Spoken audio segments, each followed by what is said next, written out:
Komisi 13 DPR RI menggelar rapat dengar pendapat dengan mengundang Nenek Saudah yang menjadi korban penganiayaan terhadap penambangan ilegal di Sumatera Barat. RDP digelar untuk menggali fakta dan memperoleh keterangan langsung dari korban terkait dugaan pelanggaran HAM yang dialaminya, sekaligus menjadi bagian dari upaya pengawasan DPR terhadap penanganan kasus yang terjadi. Aparat penegak hukum didesak untuk mengusut tuntas kasus pengeroyokan yang dialami Nenek Saudah saat mempertahankan tanah ulayatnya dari aktivitas tambang ilegal. Kasus ini ya yang dialaminya minta keadilan. Hanya itu dimintanya. Bagaimana ya proses hukum yang berlaku di Indonesia. Kasusnya ada 3 ini nampaknya. Pertama, kasus pelanggaran HAM, ya. Itulah kami dari Komisi 13 betul-betul meminta keterangan dari Bu Saudah. Yang kedua juga pelanggaran tentang pidana kekerasan, ya. Tentu berkaitan dengan pidana. Yang kedua juga tentang tambang ilegal, ya. Yang sudah berjalan sudah sekian tahun, ya. Yang mana Ibu Saudah mempertahankan tanah haknya, tanah ulayatnya. Ya, dengan adanya mempertahankan tanah ulayatnya terjadilah seperti ini kekerasan terhadap Ibu Saudah. Ya Bu ya, iya. Tadi salah satunya juga yang ditekankan soal kemungkinan adanya tersangka lain karena kan sampai aksi kekerasannya sejauh ini. Nah itu juga yang didorong Komisi 13 nggak untuk mengusut tersangka lain? Iya betul. Apa yang disampaikan oleh Bu Saudah.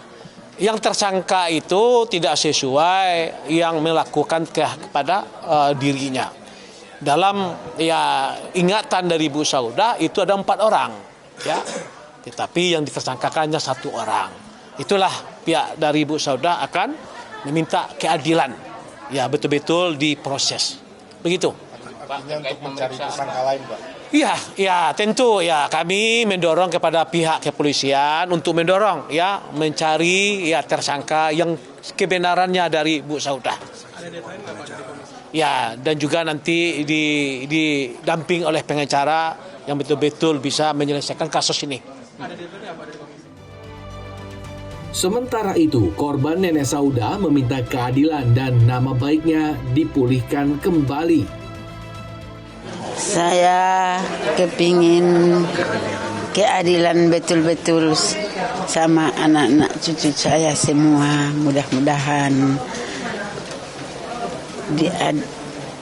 dikasih keadilan yang sebaik-baiknya. Dan saya meminta dipulihkan nama baik saya di kampung saya sendiri. Terima kasih sama kalian semua. Mudah-mudahan Allah lah yang membalas kebaikan kalian. Saya tidak banyak bisa bicara. Cuma terima kasih sebanyak-banyak sama kalian. Selain mengalami kekerasan fisik, Nenek Saudah juga disebut mengalami pengucilan dan tekanan sosial di lingkungan tempat tinggalnya. Laporan Apriansyah Diana Karisma, Jakarta, Garuda TV.